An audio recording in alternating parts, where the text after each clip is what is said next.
Midi 14h, Sud Radio, la France dans tous ses états, le face-à-face. Bonjour et bienvenue on est quoi aujourd'hui? Mercredi 27 mai, déjà de l'an de grâce 2026. Je suis très heureux parce que je reçois une personnalité, une autorité morale, une figure de la télévision. Je ne vais pas dire que je vous regardais adolescent, mais si, je suis obligé. Et pourtant, vous avez 3 ans de moins que moi.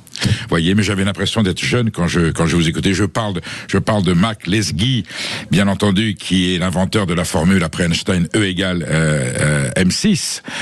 Nous avions le pi de 3,14, le pi d'Archimède, et là de Pythagore, et là nous avons E égale M6 devant moi, Marc Lesguy, qui a écrit « Toutes les vérités scientifiques sont bonnes à dire, détox, sommeil, climat, alimentation, loin des idées reçues, la science au secours de votre quotidien » aux éditions du Rocher. Merci Marc Lesguy d'être en direct et en studio aujourd'hui pour Sud Radio, pour décrypter tous ces sujets divers et variés qui animent notre vie, qui alimentent nos angoisses, qui suscitent des débats formidables dans la société. Et puis, bien entendu, il y a la réalité qui est là. Vous défendez, j'allais dire, le rationalisme scientifique, vous combattez les infox, il y a des détox qui sont des infox, vous combattez les fake news, vous considérez qu'il y en a beaucoup trop, que des gens se prévalent d'arguments scientifiques alors qu'ils n'en ont ni la légitimité, ni la compétence, et le temps était venu de remettre les points sur les i et les pendules à l'heure, ce que vous faites dans votre livre. Alors, 27 mai 2026, il fait 38 à Aurillac et 33 à Aubusson, je les cite, mais je pourrais vous en citer d'autres. Mac Lesguy, il faut parler d'évolution climatique, de modification climatique, de changement climatique, ou on peut parler de réchauffement climatique. Bonjour Perico, merci pour cette introduction. Alors, effectivement, les mots sont souvent piégés quand on parle de cette évolution du climat. Alors, le climat évolue, il évolue très rapidement sous l'influence de l'homme, c'est la première chose qu'on veut dire. Alors, c'est un changement climatique, c'est un changement qui va dans le sens du réchauffement climatique, c'est-à-dire qu'on observe à l'échelle de la planète un réchauffement global. Pourquoi certains préfèrent parler de changement? Parce que il se peut que sur des intervalles de temps délimités, il peut y avoir de temps en temps une vague de froid inhabituelle. Donc à ce moment-là, tout le monde dit, vous voyez bien que le climat ne se réchauffe pas. Mais vous savez qu'il y a une variabilité de la météo qui est très importante. On aura toujours des vagues de froid et des vagues de chaleur, des écarts vers le froid, des écarts vers le chaud. Ce qu'on observe depuis maintenant une 50aine d'années, c'est qu'il y a de plus en plus d'écarts vers le chaud et de moins en moins d'écarts vers le froid. On a connu, il y a quelques semaines, une légère période de fraîcheur un peu inhabituelle début mai. Là, c'est suivi par une très grosse période de chaleur, après un hiver qui a été très doux. Quand vous regardez sur la fameuse courbe qui compare la température de cette année par rapport aux moyennes 1980-2000, qui est un peu la période de référence, vous voyez beaucoup de rouge, c'est-à-dire d'écart vers la chaleur, et très peu de bleu, d'écart vers le froid. Et tous les modèles climatiques concourent à dire que pour la France, ce réchauffement climatique généralisé va s'accompagner, va se traduire pour notre pays à nous, de vagues de chaleur, de périodes de canicule de plus en plus fréquentes, intenses et prolongées. On l'a vu lors des étés passés, on le voit cette année avec cette vague de chaleur qui est, comme chacun sait, extrêmement précoce par rapport à celle qu'on a connue par le passé. Mac Lesguy, il y a toujours eu des mouvements climatiques, des chocs climatiques, des glaciations, des réchauffements depuis la nuit des temps qui ont modifié non seulement, j'allais dire, la configuration de la planète, mais quelquefois l'histoire et l'humanité. Est-ce qu'on peut chiffrer aujourd'hui, vous allez me dire c'est difficile, la proportion de modifications climatiques aujourd'hui strictement dues à l'activité humaine? Oui, c'est tout le travail que les climatologues ont fait depuis maintenant une 30aine d'années. Songez que j'ai fait ma première émission sur le réchauffement climatique avec Claude Lorius, grand glaciologue français, qui avait été chercher les archives du climat dans les carottes de glace de l'Antarctique. Je me souviens de cette émission, Marc Lesguy.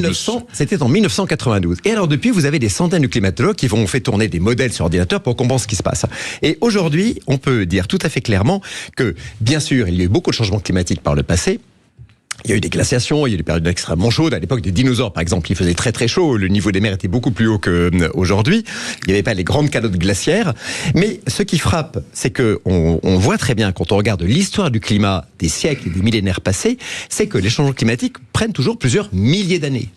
Ici, on est en train de vivre un réchauffement climatique de l'ordre, depuis ce qu'on appelle la période pré-industrielle, de moins d'une centaine d'années, un demi-siècle, ultra rapide. Et surtout, quand on regarde ce qui le provoque, c'est-à-dire l'augmentation du gaz carbonique dans l'atmosphère, on a la preuve indubitable que ce gaz carbonique, par sa composition isotopique, c'est un peu compliqué, je vais vous passer les détails, est bien issu de la combustion des combustibles fossiles, le gaz, le pétrole, le charbon. Combustion évidemment provoquée par l'homme, combustion industrielle. Autrement dit, l'homme a relâché des milliards de tonnes de gaz carbonique dans l'atmosphère depuis l'ère industrielle. Ce réchauffement que nous connaissons actuellement, ultra rapide, sans précédent dans l'histoire connue du climat, est bien provoqué par l'homme à 100%. C'est le phénomène de l'effet de serre ou ce n'est pas tout à fait ça? Alors, nous vivons dans un effet de serre depuis toujours. C'est grâce à l'effet de serre naturel de l'atmosphère que on est une planète dont la température moyenne est positive, sinon elle serait négative. Nous sommes en train de forcer cet effet de serre. Voilà, l'effet de serre, il est provoqué par des gaz, la vapeur d'eau, premier gaz. Ensuite, vous avez le gaz carbonique, vous avez le méthane, vous avez les oxydes d'azote, tout un ensemble de gaz qui vont piéger la chaleur qui nous arrive depuis le Soleil, voilà, qui repart pour partie vers l'espace, mais qui est piégé par cette atmosphère qui nous protège. L'effet de serre, sans l'effet de serre, la vie sur Terre serait très différente, serait une planète glacée. Le problème, c'est que nous renforçons cet effet de serre par nos émissions de gaz à effet de serre. L'homme a toujours émis des gaz à effet de serre, comme la nature d'ailleurs, hein, comme les végétaux, comme les animaux, etc. Mais là, on a vraiment forcé la dose depuis un siècle et on en voit aujourd'hui les conséquences. Votre livre bouscule les clichés, rentre dans l'art des complotistes au sens très large. Tout ce que vous venez de dire là est incontestable. Je m'appuie. Il y a 40 chapitres. Tournons la page. C'est acté, c'est acquis. Exactement. Alors, tous les grands sujets que je traite dans ce livre, effectivement, l'alimentation, le climat, l'énergie, etc., s'appuient sur ce qu'on appelle le consensus scientifique. Qu'est-ce que c'est que le consensus scientifique dans la science moderne? Et ça, c'est aussi quelque chose qui est nouveau. C'est un ensemble de chercheurs dans le monde entier qui ont tous fait des travaux. Ces travaux finissent par converger et à un moment, tout le monde se met d'accord. On est d'accord pour dire, par exemple, que la physique d'une aile d'avion permet à l'avion de voler. C'est pour ça qu'il y a consensus scientifique là-dessus. C'est pour ça que l'avion vole. Tous les climatologues aujourd'hui sont d'accord pour dire que le forçage radiatif, autrement dit l'augmentation de l'effet de serre, concourt aujourd'hui à un réchauffement généralisé du climat. Aujourd'hui, les opinions circulent plus vite que les faits. Hein. C'est un peu ce qu'on comprend en vous lisant. Entre réseaux sociaux, pseudo-experts, croyances populaires, discours anxiogènes, il devient difficile de distinguer ce qui repose réellement sur des preuves scientifiques. Vous êtes appuyé, vous avez déjà une lecture personnelle, une expérience, une sagesse. Vous êtes toujours appuyé sur des éléments qui sont certifiés par la science. Oui, le dernier, je pense que quand la science traite une question et qu'elle est en mesure d'y apporter une réponse, elle n'a pas réponse à tout, bien sûr. C'est la meilleure réponse possible. C'est pour ça que j'ai mis toute la bibliographie en fin de bouquin. Comme vous le dites, il y a une profusion, effectivement, des influenceurs TikTok vont sortir telle ou telle théorie, etc. Au fond, au bout du compte, quel est le juge de paix? Moi, je crois profondément que c'est la démarche scientifique. Elle s'exprime, elle se publie dans quelques grandes revues scientifiques que tout le monde connaît, qui sont des revues anglo-saxonnes, qui s'appellent Nature, Cell, JAMA, PLOS ONE, etc., toujours en anglais, voilà, qui publient des recherches du monde entier vérifiées par les pairs, c'est-à-dire relues et corrigées par d'autres scientifiques, qui évidemment cherchent à traquer les erreurs. Parfois la science se trompe, mais quelques années plus tard, on finit par dire non, on a refait cette étude, on va dépublier cette étude ou on va y apporter un correctif. La science met du temps à se construire. Le temps de la science n'est pas toujours le temps de l'actualité. Mais de même qu'une hirondelle ne fait pas le printemps, une étude scientifique à elle seule ne fait pas non plus une vérité scientifique. C'est la multiplicité des études, contradictoires, internationales, publiées, contestées, vérifiées, qui finit par aboutir à un consensus scientifique, et c'est là-dessus que j'ai bâti mon livre. Et vous dites très, très sereinement et très lucidement, la science a le droit de se tromper. Elle le dit, et elle évolue, et elle corrige. Et la science, c'est le cumul de ses rectifications et de ses précisions apportées, parce qu'on en apprend forcément tous les jours davantage. C'est exactement. Je dis, la science a ce grand avantage d'être un processus auto-réparateur. Effectivement, il peut y avoir des études contestables et aussitôt contestées qui provoquent des levées de boucliers de la part d'autres scientifiques. Ils disent, ça nous semble quand même bizarre, on va refaire l'étude. Je vais prendre un exemple très simple. En 2012, un scientifique français a réussi à publier une étude un peu bizarroïde qui disait que les OGM étaient des poisons, que ça filait des grosses tumeurs à des rats qui avaient été nourris pendant 2 ans à des OGM. Bon, stupéfaction de l'ensemble de la communauté internationale. Dans un premier temps, qui dit cette étude, elle est quasiment frauduleuse, on va la retirer. le gouvernement français, quand même, a commandé 2 études, cette fois-ci avec de vraies méthodologies scientifiques sur le même sujet. Il a fallu 5 ans pour les faire. Voilà, et ça coûtait quelques millions d'euros. Au bout de 5 ans, la conclusion des 2 études est de dire, on ne voit rien. Nourrir des rats avec cet OGM, ce maïs OGM, ne provoque aucune tumeur particulière. Fin de l'histoire. Vous avez soulevé le débat avec le professeur. C'est le professeur Seralini. Voilà, qui m'a collé un procès pour diffamation, d'ailleurs, procès qu'il a perdu. Je tiens à le souligner. Mais voilà le temps de la science, effectivement. De temps en temps, quelqu'un commet une étude qui est soit fausse, soit de bonne foi, soit de mauvaise foi. Ça, c'est pas à moi de le dire. La science va se pencher sur le problème et va apporter la bonne réponse définitive et quelques années plus tard. Pour autant, vous vous souvenez, quand il y a eu la période du sida, ceux qui ont dit c'est ci, c'est cela, même chose pour le Covid. Aux États-Unis, nous avons un vaccin contre la rougeole qui provoque de l'autisme. Enfin bon, on en est là, on aura toujours comme ça, y compris dans des milieux pseudo-scientifiques, des tentatives de révision de l'histoire et de modification de la réalité. Alors je pense qu'avec effectivement l'amplificateur dont vous parliez des réseaux sociaux, il va y avoir de plus en plus de complotisme, il va y avoir de plus en plus de fake news qui vont circuler, de plus en plus de méfiance.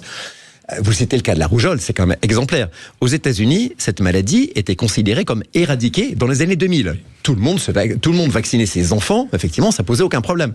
Aujourd'hui, on assiste à un retour des victimes. Alors pour l'instant, à cause de la fake news, des gens ne se vaccinent pas. À cause des gens qui sont persuadés que le vaccin contre la rougeole cause l'autisme, voilà, et on retrouve des morts. Voilà, c'est quand même triste de perdre un enfant de la rougeole. Mais c'est maladie éradiquée. Voilà, ça revient. Pour rien.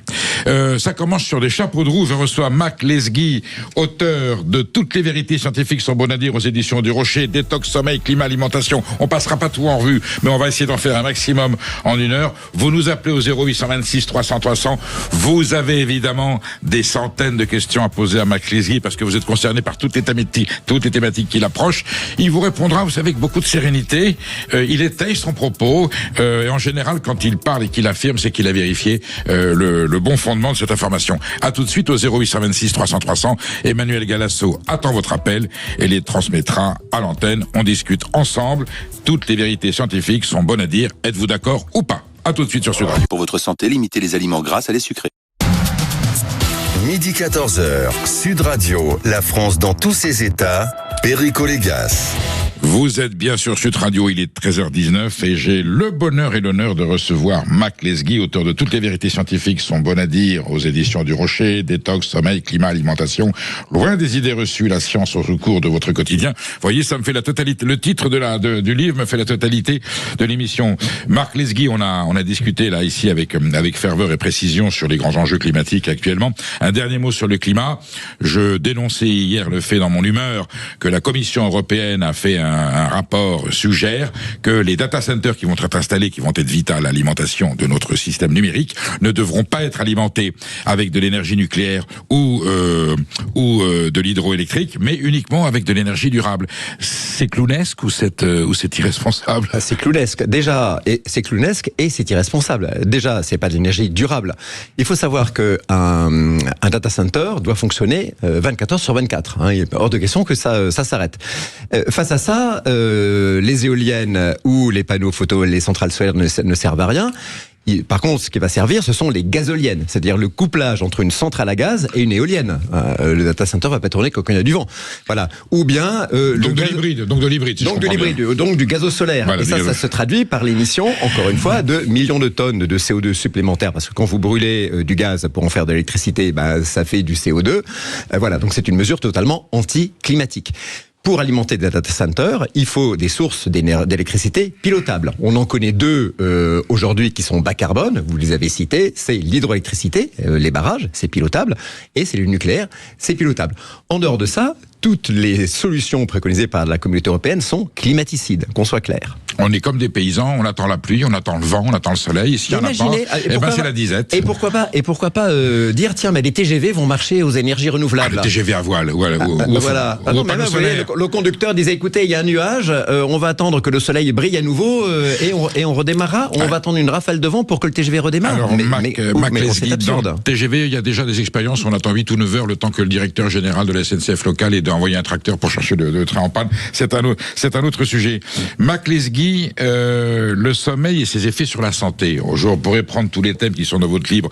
Je crois que je vais demander la permission de vous réinviter 2 ou 3 fois, parce que j'aimerais qu'on élargisse au plus large, et votre éditeur va être ravi de cette suggestion. Bien voilà. Vous insistez sur le sommeil, le sommeil et ses effets sur la santé. Est-ce que peu dormir, c'est pas bon, et est-ce que trop dormir, c'est pas bon non plus? Alors, malheureusement, trop dormir, ça arrive de moins en moins, parce que le problème qui touche les Français, c'est que la durée moyenne du sommeil diminue. En 30 ans, on a perdu 1 heure. Or, on a montré, sur des études observationnelles chez des volontaires, en suivant leurs habitudes de vie, et également, c'est plus rigolo, sur le modèle animal, sur la souris, parce que figurez-vous qu'il y a des scientifiques qui vont priver de sommeil des souris pour voir ce que ça donne sur leur comportement alimentaire. Le manque de sommeil favorise la prise de poids. 2 mécanismes, je suis assez rapide. D'abord, ça dérègle une partie du cerveau qui régule un peu notre horloge biologique qui s'appelle l'hippocampe, ce manque de sommeil. Et deuxièmement, ça dérègle aussi un cycle hormonal très bien réglé, qui est le jeu de 2 hormones qui vont réguler notre appétit d'un côté et notre satiété. Ces 2 hormones s'appellent la gréline et la leptine. La gréline, on a faim, c'est l'hormone de l'appétit. La leptine, c'est l'hormone de la satiété. Moins vous dormez, moins vous produisez de leptine, hormone de la satiété, et plus vous produisez de gréline, hormone de l'appétit, ce qui vous pousse à manger. Et toutes les études observationnelles le montrent, moins vous dormez, plus votre sommeil est perturbé, plus vous avez tendance à avoir ce cycle hormonal perturbé, et donc à avoir envie de manger et à manger. Donc, premier conseil, dans le cadre d'un traitement, on va dire, systémique, pour essayer de garder la ligne ou de ne pas prendre de poids, c'est faites attention à votre sommeil, dormez suffisamment, 7h30 à 8h par jour. Alors, docteur Lesguy, on va rester dans l'alimentaire. C'est un sujet qui m'est cher, comme vous le savez. Je les prends au hasard, mais je les ai lus tous les deux. Y a-t-il des œufs meilleurs que d'autres? Et arrêter la viande va-t-il sauver la planète? On commence par les œufs. Alors, les œufs. Alors là, les études sont claires et c'est facile à faire. Vous prenez des œufs de poules élevées en batterie, de poules élevées avec accès au plein air, de poules bio, etc. Vous les ouvrez et vous regardez ce qu'il y a à l'intérieur. Et en fait, ce dont on s'aperçoit quand on analyse scientifiquement le contenu des œufs, c'est qu'il varie très peu. Pour une raison très simple. Un œuf, qu'il soit fécondé ou pas, contient tout ce qu'il faut, et rien que ce qu'il faut pour faire un poussin. Et ça ne varie pas. Donc, entre toutes les différentes sortes de poules, les différences sont minimes. Alors vous me direz, mais il y a des différences de prix. Un œuf de poule bio élevé en plein air, ça coûte beaucoup plus cher qu'un œuf de poule élevé en batterie. C'est normal. Ça veut dire que ce que vous achetez, c'est pas la qualité intrinsèque de l'œuf, c'est le bien-être de la poule. Une poule, effectivement, qui va aller picorer dans la journée, on peut considérer qu'elle est plus heureuse qu'une poule qui vit en cage, selon les normes européennes. Voilà. Ah. Mais n'achetez pas, ne dépensez pas beaucoup d'argent dans vos œufs en pensant faire du bien à votre corps, c'est la même chose. Arrêter la viande va-t-il sauver la planète? Là, c'est un sujet qui m'est très cher. J'attends votre avis. Alors, arrêter la viande. Alors, diminuer. Là, il faut bien voir que c'est pas mon avis que je donne dans ce livre, c'est ce qu'il fait aujourd'hui consensus scientifique. Ma devise, c'est moins mais mieux. Est-ce que ça vous va? Alors, c'est exactement ça. Effectivement, il faut savoir que, par exemple, l'élevage bovin en France, c'est la moitié des gaz à effet de serre émis par l'agriculture. C'est énorme. Et donc, les scientifiques disent, nous devons effectivement réduire notre consommation de protéines animales, pas que les œufs d'ailleurs, pas que la viande rouge, mais aussi la charcuterie, le poisson, etc. Pour autant, il ne faut pas effectivement éradiquer l'élevage, qui rend beaucoup de services qu'on appelle écosystémiques, du fumier organique, l'entretien des prairies qui stockent énormément de carbone. Les prairies disparaîtraient s'il n'y avait plus d'élevage. Je crois que vous avez repris cette formule d'ailleurs qui m'a frappé. Je crois que c'est un agronome australien qui disait que finalement, l'herbe la viande que nous mangeons, c'est du concentré d'herbe. Et il ne faut pas oublier que cette herbe, nous ne sommes pas capables de l'assimiler. J'avais dit que la viande et le lait étaient de l'herbe intelligemment transformée par la vache. Mais exactement. Et puis aussi, il ne faut pas oublier que le bétail et les animaux d'une manière générale vont consommer et transformer intelligemment beaucoup de coproduits de l'agriculture. Les cossettes de betterave, le tourteau qui est issu du tournesol, du colza ou du soja, tout ça ce sont des sous-produits. Qu'est-ce qu'on pourrait en faire? Les méthaniser, les brûler, c'est pas très intéressant. En faire du compost, on le fait déjà, mais sinon on donne aux animaux qui ont fait de bonnes protéines animales, effectivement, qui sont extrêmement utiles dans le cadre d'une alimentation équilibrée. Donc, moins de viande, sans doute mieux. Ça c'est Perico qui le dit. Voilà, on va y je dirais laquelle et comment. Moins de viande, mais en tout cas, pas de consensus scientifique pour dire plus de viande du tout. Mac Lesguy, vous avez l'air en pleine forme. Combien de café buvez-vous par jour? Je bois 4 cafés par jour. Voilà. Alors, donc vous n'êtes pas fou. Je ne suis pas fou. Alors, expliquez-nous ça. Alors, effectivement, le café rend-il fou? Mais oui, le café rend-il fou. Alors, c'est là que c'est une histoire assez amusante, voilà, parce qu'il y a une étude qui disait que on trouvait plus de gens qui avaient des problèmes psychiques chez les forts consommateurs de café que chez les petits consommateurs de café. Alors là, c'est là qu'il faut bien faire la différence. D'abord entre ce que dit une étude avec toutes les précautions possibles et ce que traduisent les médias. Le café rend fou. Et puis, un phénomène très intéressant, on a toujours tendance à confondre une association de phénomènes et une causalité. Peut-être que ces consommateurs de café qui avaient des problèmes psychiques avaient un mode de vie de manière générale qui les poussait à boire du café, mais pour autant, ce n'était pas le café qui était responsable de ce surcroît de problèmes psychiques. D'autres études montrent qu'au contraire, le café à dose raisonnable, on va dire jusqu'à 7-8 cafés par jour, contient des antioxydants, c'est bon contre le vieillissement. Le disent. Voilà, va booster la mémoire et peut même booster nos capacités cognitives. Donc, n'ayons pas peur de boire un bon café. Voilà, évidemment, on le sait, le café après 5 heures de l'après-midi, la caféine va nous empêcher de dormir, donc le café c'est plutôt le matin ou jusqu'au déjeuner, mais dans ces limites-là, on peut tout à fait boire du café sans culpabiliser pour sa santé. Alors Marc Lesguy, vous expliquez que le cerveau peut nous faire mal, mais c'est pour nous faire plaisir. Le bobo à la tête, j'ai mal à la tête, mal au crâne, c'est pas forcément une source d'inquiétude. Alors, on connaît tous l'effet placebo, effectivement. Vous donnez à une population un pseudo-médicament en disant ça va vous faire du bien, une part non négligeable de la population qui reçoit ce médicament va se sentir soulagée. C'est l'effet placebo. Eh bien, il y a aussi le contraire. C'est l'effet nocebo. Et ça, on l'a testé, ça a été testé très récemment lors des grands essais de phase 3 du vaccin Pfizer contre le Covid. On a donné à une large population le vaccin contre le Covid. Et puis, on a donné à l'autre moitié de la population test vraiment un produit tout à fait inoffensif, on va dire du sérum physiologique. Dans les deux cas, les personnes testées recevaient une injection, mais ne savaient pas si c'était le vaccin ou le produit inactif. Il se trouve que dans ces deux populations, le taux d'effet secondaire est très proche. C'est-à-dire que quand vous recevez une dose d'un produit totalement inactif, vous disant attention, c'est un vaccin, vous allez peut-être ressentir quelques effets secondaires, aussitôt vous avez tendance à vous dire ah oui, j'ai mal au bras, j'ai mal à la tête, j'ai une poussée de fièvre, alors que la piqûre était totalement inoffensive. On vous l'aurait injecté en vous disant c'est une piqûre de rien du tout, vous n'auriez rien ressenti. Voilà, c'est ce qu'on appelle l'effet nocebo. Notre cerveau, il est très logique. Il dit si je reçois quelque chose qui est censé me faire du mal, je vais, en accord en quelque sorte avec moi-même, me ressentir effectivement une douleur, une gêne, une fièvre inopportune, et on peut le mesurer de manière très scientifique. Ça a été fait lors de ces vaccins de phase 3. On l'a vu aussi quand on a changé la formule du lévothyrox en France, c'était exactement ce qui s'est produit. Qui l'eût cru? Ce livre est un code de vie, c'est une éthique de comportement. Ça répond à des interrogations et des questions les plus diverses et variées. Quand on l'a fini, je dis souvent cette formule, mais là elle est particulièrement fondée, on sort un peu moins bête que l'on était là avant de lire toutes les vérités scientifiques sans mon à dire. Vous avez compris que je reçois Marc Lesguy sur Sud Radio, vous nous appelez au 0826 300 300, je suis persuadé que c'est thématique. Si je vous donnais tous les titres de chapitres, vous seriez 10 000 à appeler, on n'aurait pas le temps de prendre la totalité de vos appels, mais vous allez évidemment réagir, et tout ça se passe au 0826 300 300, Emmanuel Galasso attend votre appel, et Marc Lesguy, je le vois dans ses starting blocks, est prêt à répondre à toutes vos interrogations, soit pour vous inquiéter, soit pour vous assurer, vous en aurez pour votre coup de téléphone. Midi 14h, Sud Radio, la France dans tous ses états, Perico Légas. Je reçois Marc Lesguy, auteur de Toutes les vérités scientifiques sont bonnes à dire aux éditions du Rocher, Détox, sommeil, climat, alimentation. On a passé déjà en revue loin de la totalité de tous les chapitres traités, mais effectivement, il y en a d'autres qui méritent d'être signalés parce que ça nous touche dans notre actualité, dans notre vie quotidienne. Et nous avons déjà des gens qui appellent Elisabeth nous appelle de Foix. Et Elisabeth, bonjour, vous nous entendez bien ? Oui, bonjour, je vous entends très bien. Bon. Je vous remercie beaucoup pour vos émissions qui sont vraiment très intéressantes. Eh bien, on va essayer de les faire durer dans ce sens. Et là, avec Marc Lesguy, c'est sûr qu'on aborde des sujets qui concernent tout le monde, y compris dans votre vie quotidienne et dans votre réalité la plus pratique. Elisabeth, vous avez un doute, une inquiétude sur les ondes magnétiques qui se décuplent et qui participeraient au dérèglement climatique. C'est ça votre question ?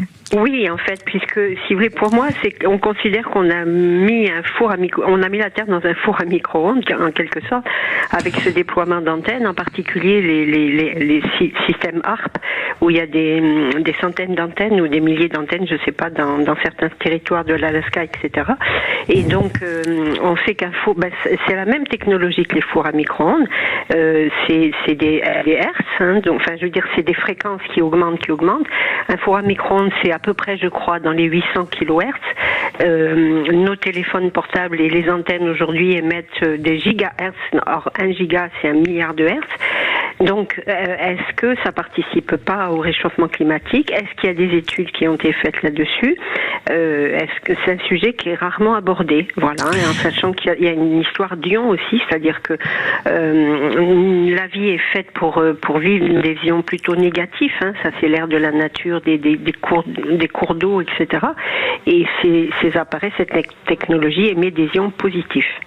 Marc Lesguy, faut-il avoir peur des ondes et des ions? Alors, là où cette auditrice a raison, effectivement, c'est que les ondes électromagnétiques sont de la même nature que les micro-ondes. Micro-ondes, c'est une fréquence extrêmement précise qui a pour vertu de faire entrer en résonance les molécules d'eau, comme vous le savez. Après, il y a une histoire d'ordre de grandeur. D'abord, on ne balance pas de micro-ondes dans l'atmosphère. Vous êtes un petit peu au-dessus en termes de fréquence ou un petit peu en dessous, vous n'avez aucun effet sur même à portée très réduite sur l'eau. Je rappelle que les ondes radio, les ondes du téléphone, voilà, tout ça, ce sont des ondes électromagnétiques. Il y a que la fréquence qui va varier. Effectivement, la lumière aussi, la lumière infrarouge qui est la chaleur, ou bien la lumière du soleil qui sont les ultraviolets. Tout ça, ce sont des ondes électromagnétiques. Alors non, il n'y a pas d'influence des ondes radio ou des ondes des micro-ondes sur le climat. Sinon, vous pensez bien que sur les milliers, les dizaines de milliers de climatologues qui scrutent le climat sous toutes ses coutures, ils auraient fini par s'en apercevoir. Et puis une question d'ordre de grandeur. Vous sortez l'émetteur d'onde de votre micro-ondes, vous le mettez dans une pièce. Voilà, à quelques mètres, vous ne sentirez plus rien. Ce sont des puissances extrêmement faibles. Voilà, et l'effet calorigène de ces ondes sur l'eau se dissipe très très vite. Vous parlez d'une bactérie qui pourrait avaler un morceau du réchauffement climatique. Quelle est cette bactérie? Oui, alors c'est une bactérie qui pourrait effectivement améliorer considérablement sans doute le bilan carbone de l'agriculture. Je disais qu'il y a plusieurs gaz à effet de serre. Voilà, les oxydes d'azote sont des gaz à effet de serre. Ce sont des oxydes d'azote. Vous savez que la fertilisation azotée, les engrais azotés sont absolument indispensables aujourd'hui à l'agriculture. Qu'il s'agisse d'engrais organiques, le fumier des vaches par exemple, ou d'engrais minéraux, voilà, fait à partir de l'azote de l'air. Le problème, c'est que quand la plante ne récupère pas tout cet azote, celui-ci va se dégrader en oxyde d'azote qui va repartir dans l'atmosphère. Voilà, d'où de fortes émissions de gaz à effet de serre au niveau mondial de l'agriculture. Des chercheurs norvégiens ont réussi à trouver une bactérie qui vit dans le sol, qu'on pourrait cultiver, on pourrait ensemencer le sol avec ces bactéries. Et celui-ci transformerait ces oxydes d'azote en azote directement assimilable à nouveau par la plante. Donc, c'est le double effet qui se coule, si vous voulez. On empêche les émissions d'oxyde d'azote responsables du réchauffement climatique. Tout à fait. Et deuxièmement, ça fait une source d'azote supplémentaire, une deuxième source pour les végétaux. Voilà. Typiquement, ça fait partie... gagnant-gagnant votre théorie. C'est gagnant-gagnant. Alors, il faut être sûr, mais imaginez, donc on épandrait dans les champs ces bactéries du sol qui permettraient de dénitrifier en quelque sorte les sols labourés juste après le passage des engrais, et on pourrait gagner effectivement en décarbonation dans l'agriculture. Ça fait partie des solutions envisagées effectivement par tous les labos d'agronomie qui travaillent à décarboner l'agriculture, parce que l'agriculture en même temps dégage du gaz carbonique, c'est tout à fait normal, c'est une activité qui permet de nous nourrir, mais moins l'on dégage, mieux le monde se portera. Alors justement, nous avons Luc qui nous appelle d'Antibes. Bonjour Luc. Oui, bonjour Monsieur Perico, bonjour votre invité. Et vous, Luc, vous partez du principe que l'écologie est trop souvent punitive et c'est ça qui pose un problème. Disons que voilà, moi ce que j'ai pu voir, je dis que comme le docteur Lorius l'avait fait en 1971, une démonstration avec des carottes de glace, que effectivement il y avoir un réchauffement qui suit la courbe, et donc on va dire que ça c'est une réalité. C'est une réalité qui fait 1. Donc après vous avez l'homme. Donc l'homme, j'aimerais bien savoir quel est le pourcentage dans ce 1. Est-ce que c'est 0,001 ou est-ce que c'est 2, est-ce que c'est 3? Voilà, ça on ne le sait pas. Tertio, effectivement aujourd'hui je pense que le réchauffement climatique n'est pas une question de réalité, c'est une question de politique. Donc aujourd'hui, il n'y aurait aucun problème si les politiques anticipaient, depuis 1971 par exemple, le réchauffement climatique et qu'ils feraient justement émerger des technologies progressives pour que les gens qui vivent dans les pays, dans tous les pays, puissent s'adapter d'une façon tout à fait facile. Aujourd'hui, le problème, excusez-moi, le problème, c'est que on veut imposer les choses. Et c'est ça qui crée le problème. Donc si on parle d'électricité par exemple, moi j'entends bien l'électricité, les barrages hydroélectriques et compagnie, mais puisqu'il va falloir faire des restrictions d'eau parce qu'on va manquer d'eau. Le jour où il n'y aura plus de glaciers, il n'y aura plus de rivières, on va les alimenter comment, nos centrales nucléaires et nos barrages hydroélectriques? Oui, alors voilà. Évidemment. Non, mais ça, cette question de Marc Lesguy a répondu un peu tout à l'heure. Marc Lesguy, est-ce qu'il y a une façon politique de penser l'énergie? Est-ce que ça relève à un moment donné de nos gouvernants de planifier? Alors là, je dis ce qu'on vient un peu avec notre interlocuteur, c'est justement peut-être parce que les politiques n'ont pas eu le courage d'imposer des choses, parce que les solutions, on les connaît. Vous avez un rapport très ancien des années 70 qui dit très clairement que l'augmentation de l'utilisation des combustibles fossiles va amener un réchauffement généralisé. Et le rapport conclut en disant si les sources d'énergie bas carbone comme le nucléaire ne prennent pas la relève suffisamment tôt, ça va créer des problèmes. Et c'est exactement ce qu'on est en train de vivre. Ça fait 50 ans que ça a été écrit. Aujourd'hui, on sait que le nucléaire fait partie des solutions pour produire une électricité bas carbone. Il faudrait évidemment le déployer à l'échelle mondiale. C'est ce que font certains pays. Vous prenez par exemple la Chine qui a 38 actuellement réacteurs en construction, mais il faudrait aller beaucoup plus vite, beaucoup plus loin et beaucoup plus fort, puisque on connaît techniquement la solution. Il faut arrêter de brûler du pétrole, du gaz et du charbon dans des centrales, dans des usines et dans le moteur de nos bagnoles. C'est aussi simple, et de nos avions aussi, ce qui est plus compliqué. Voilà. Mais à la base, c'est aussi simple que ça. Et évidemment, tout le monde devrait se poser le problème en ces termes. Or, c'est pas du tout ce qu'on entend. On dit oui, il faut changer, il faut un nouveau modèle de société, etc., etc. Ça fait pas avancer le schmilblick. Pour autant, page 227, vous intitulez votre chapitre « Longue vie au pétrole ». Point d'exclamation. Exactement. On ne se rend pas compte à quel point le pétrole aujourd'hui est indispensable à notre vie quotidienne. Et pas le pétrole qu'on brûle dans le moteur de nos voitures, essence ou diesel. Ce qui est climaticide, je le dis bien. Voilà. En revanche, si on supprime le pétrole aujourd'hui, ça veut dire qu'on supprime tous les plastiques, parce que les plastiques qu'on appelle les plastiques biosourcés n'ont pas du tout les qualités des plastiques issus du pétrole. Autrement dit, vous pouvez arrêter la médecine, les seringues, les poches de stérilisation, les injections, vos hôpitaux ne tournent plus. Vous arrêtez l'intégralité de l'électronique, plus téléphone portable, plus ordinateur. Il faut des plastiques à l'intérieur. Tous les aspects de notre vie quotidienne, notre confort quotidien, sont permis par des plastiques qui sont fabriqués à base de pétrole. Et les plastiques à base d'amidon de maïs, etc., les recherches se développent, sont très très loin d'égaler les performances de ces plastiques. Autrement dit, je dis, c'est pas criminel d'extraire le pétrole. C'est qui est, on va dire, criminel ou climaticide, voilà, c'est de continuer à le brûler pour s'en servir comme source d'énergie. Mais sinon, nous avons, et nous aurons encore besoin pendant très longtemps, du pétrole pour alimenter la pétrochimie, ce qui nous permet de vivre. Vous voulez dire, Marc Lesguy, qu'on n'a pas pour l'instant trouvé de technologie de substitution à certains outils emblématiques qui ne proviendraient pas du fossile, c'est-à-dire du pétrole qui est dans le sous-sol. Exactement, parce que, alors, la recherche... C'est important de le préciser, ça. La recherche avance avec des plastiques biosourcés qu'on va fabriquer à partir de végétaux, à partir de bois, à partir de maïs, etc. Le problème, si vous voulez, c'est que la matière de base est hétérogène. Ce ne sont pas les longues chaînes carbonées qu'on va trouver dans le pétrole ou dans le charbon, parce que vous avez aussi une carbochimie. Et puis, la pétrochimie, les plastiques issus de la pétrochimie ont en quelque sorte 50 ou 70 ans d'avance sur les plastiques issus de ces matières biosourcées. Donc il faut développer les recherches, mais pendant très longtemps, nous ne pouvons nous baser effectivement pour une bonne part des plastiques. Je ne parle pas des...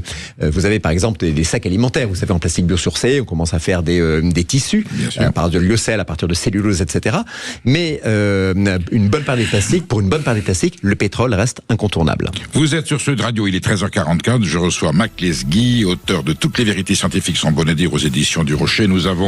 On n'a pas passé tous les enjeux planétaires en revue, mais on pourrait le faire, et je pense qu'il va falloir que vous reveniez, Marc Lesguy. Vous continuez à nous appeler au 0826 303 ans, vous avez évidemment d'autres questions à poser, et Marc Lesguy répondra avec la pertinence qui est la sienne. On va parler un petit peu tout à l'heure de, justement, la climatisation, un tabou bien français. Je pense que ça va être un sujet d'actualité. À tout de suite sur Sud Radio. Midi 14h, Sud Radio, la France dans tous ses états, Perico Légas. Vous êtes bien sûr Sud Radio, il est 13h48, dernière ligne droite. Et là, ça en présence de Mac Lesguy, j'aurais passé la journée, la semaine, le mois avec, mais voilà, la radio est un instrument médiatique formidable qui fait que vous pourrez revenir et nous pourrons, voilà, comme ça, décrypter un par un d'autres sujets du livre en attendant que vous fassiez le tome 2, parce que je pense que Mac Lesguy, vous n'avez pas encore tout dit de ce que vous avez à en dire sur ces enjeux scientifiques. Nous avons Vanessa qui nous appelle de Pérusse-Vieille. Vanessa, vous êtes confrontée au changement de température qui a perturbé votre organisme. Vous mangez moins, vous dormez mal. C'est ça, Vanessa? Ah oui, moi c'est une catastrophe. Et puis en plus je suis obligée de m'adapter parce que moi je travaille à l'extérieur, je travaille dans les vignes. Donc moi maintenant je vais travailler de 6h du matin à midi. Il n'y a pas de vendange pour l'instant, mais il y a la taille, et puis il y a les gourmandages et la mise en place.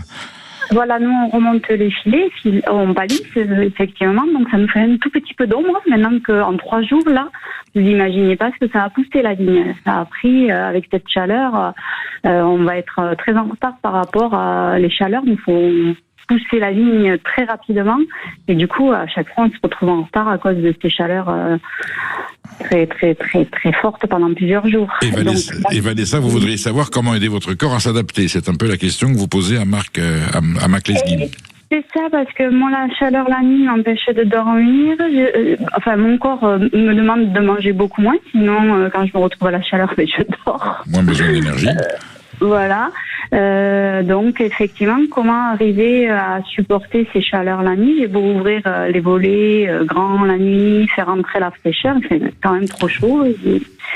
Et voilà. Et je m'arrose la journée en plein soleil, mais je bois. Mais voilà, je crains beaucoup cette chaleur quand même. Mac Lesguy, comment aider Vanessa de Pérusse-Vieille? Il y a un chapitre de votre livre qui s'intitule La climatisation, un tabou bien français. Oui, et il y a aussi un deuxième chapitre qui dit, si quand même vous voulez pas vous climatiser, vous ne pouvez pas vous climatiser, comment adapter votre intérieur pour résister à la chaleur? Donc, Docteur, on vous écoute. Donc, la première chose, effectivement, on sait qu'on dort mal la nuit quand il fait très chaud. C'est le principal inconfort d'une période de canicule. Une période de canicule, c'est pas quand il fait très chaud le jour, c'est quand il fait très chaud le jour et la nuit. Voilà. Et contre ça, il faut bien sûr se climatiser. Alors, il y a un tabou qui est vraiment franco-français. Au Japon, aux États-Unis, 90% des gens sont climatisés et c'est tout à fait normal. On considère qu'il est normal de se chauffer en hiver. Pourquoi est-ce qu'il serait anormal de se refroidir, de se rafraîchir en été? C'est peut-être pas le même gaz. Alors, les affaires des fuites dans le climatiseur, c'est terminé depuis longtemps. On a des climatiseurs qui sont fiables. Les climatiseurs fonctionnent à l'électricité. Ça tombe bien, en France, on a de l'électricité bas carbone, grâce à l'hydraulique et au nucléaire. Climatisons-nous rapidement. Surtout que beaucoup d'habitations récentes ont été conçues pour être isolées et ce sont devenues de véritables thermos. Ce sont en période de canicule, ce sont devenus de véritables fours. Ça a été conçu pour garder la chaleur l'hiver, pour faire des économies de chauffage. Ça n'a pas été conçu pour avoir des maisons qui restent fraîches l'été. Donc, c'est un petit peu, pour ces gens-là, c'est la double peine. On leur a dit, vous avez une maison bioclimatique nouvelle, etc., etc. Vous n'avez pas besoin de clim. Mais on a conçu en fait des bouteilles thermos, voilà, qui vont accumuler la chaleur l'été. C'est dramatique. Alors cela dit, si vous voulez pas vous climatiser, pour Vanessa, qui peut-être qu'elle n'a pas les moyens de se climatiser, il faut bien évidemment aérer au maximum la nuit, en faisant circuler l'air. Si vous habitez à l'étage, ouvrez la porte la plus basse chez vous et la fenêtre la plus haute pour permettre effectivement à la chaleur de s'évacuer et à l'air frais de le remplacer. Et dès que le soleil pointe le bout de son nez, très tôt le matin, vous fermez absolument tout pour faire barrage, bien évidemment, aux rayons infrarouges du soleil qui vont rentrer dans votre intérieur. Vous avez le droit de laisser non pas les fenêtres, mais les volets ouverts côté nord pour avoir de la lumière, parce que côté nord, la chaleur ne va pas rentrer. Mac Lesguy, beaucoup de clichés. Vanessa, vous êtes satisfaite de la réponse ou non ? Oui, ça me convient. Le problème, c'est qu'il y a une grande baie vitrée. Alors, dirigée plein sud.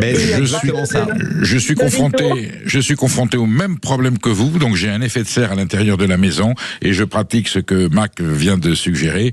Ouverture dès la tombée de la nuit, un peu vers minuit avant d'aller me coucher. Grande ouverture partout. Je peux vous dire que si on se lève vers 5-6 heures du matin, il fait froid dans la maison. Parce que les nuits sont fraîches. Alors, sauf période de canicule où ça ne se refroidit pas. Et ensuite, on se calfeutre complètement et on garde cette fraîcheur dans la maison. Bonne vieille tradition paysanne. Et surtout, laissez ouverte votre porte sur le palier, si vous habitez dans un immeuble. Laissez ouverte votre porte sur le palier. Ouvrez la porte de la cave ou la porte tout en bas qui donne sur la cour pour permettre cet effet cheminée qui va chasser l'air chaud et le remplacer par de l'air frais. Alors moi j'ai que 2 portes, tout est côté sud en fait, donc j'ouvre, mais j'avoue que quand c'est 25 dans la maison, je perds que 2 degrés dans la nuit en fait. Eh oui, mais il faut bien. Une petite clim, ça va vous changer la vie. Voilà, merci. Si vous avez les moyens, je vous le souhaite. Merci Vanessa pour votre témoignage. Mac Lesguy, il nous reste hélas que 2 minutes et demie. Quelle question puis-je vous poser ? J'allais vous dire, qu'est-ce qui vous ferait plaisir que je vous demande ? Allez, on va aller dans le grand bateau classique. Le bio est-il meilleur pour la santé ? Non. Alors, en 2 minutes, si vous me donnez en 2 minutes. Alors, en 2 minutes, le bio est-il meilleur pour la santé ? Non. On peut acheter bio pour tout un tas d'excellentes raisons et vouloir des produits bio, mais n'achetez pas du bio si vous pensez faire du bien à votre corps versus des aliments conventionnels. Bien sûr. Nous avons William qui nous appelle de Brive-la-Gaillarde où il y a un marché rendu célèbre par Georges Brassens. Bonjour William. Oui, bonjour. Bon, il fait chaud à Brive aujourd'hui, je suppose. Oui, cette Brive, cette fameuse ville cuvette où il y a très peu d'air. Alors là, très peu d'air en centre-ville. Ben, je sais bien. Justement, je posais la question à Mac Lesguy sur le bio. Il nous reste 1 minute et demie.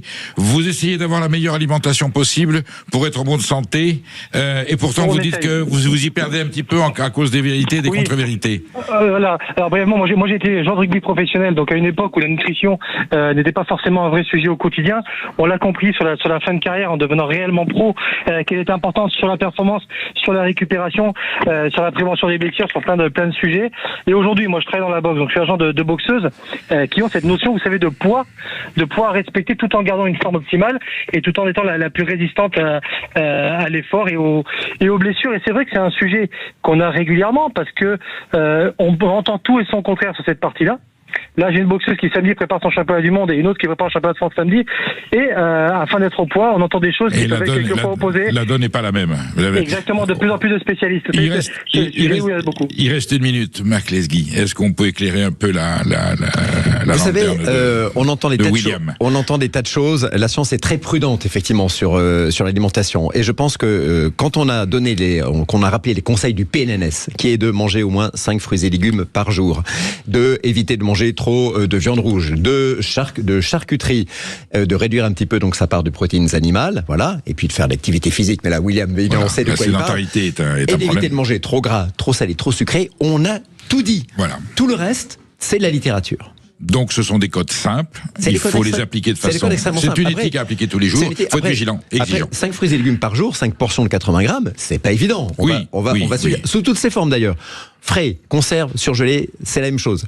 Manger des fibres, c'est ça qui est très important. Et puis attention, le sucre, le fruit doit avoir un petit peu trop de sucre. Vous reviendrez sur le sucre parce que je crois que c'est un débat. C'est un sujet complexe mais passionnant. Mac Lesguy, merci d'avoir été aujourd'hui sur Sud Radio pour toutes les vérités scientifiques sont bonnes à dire aux éditions du Rocher. Détox, sommeil, climat, alimentation, loin des idées reçues, la science au secours de votre quotidien, bien entendu. Et il vous en coûtera la somme de 19,90 €. Mais ça va vous apporter tellement de connaissances, d'intelligence et de bon sens. Et vous ferez des économies. Et on fera des économies parce que quand on applique à la lettre les consignes de Mac Lesguy, on vit plus vieux, plus heureux, peut-être plus riche. En tout cas, on achète des produits moins chers. On évite de dépenser des choses inutiles. Merci à vous. Et puis je vous laisse en compagnie de Brigitte Lahaye. Est-ce que toutes les vérités sentimentales et amoureuses sont bonnes à dire? Elle vous répondra aussi que oui. Merci d'être sur Sud Radio. Vous restez avec nous et je vous dis à demain. Bonne journée. Midi 14h, la France dans tous ses états.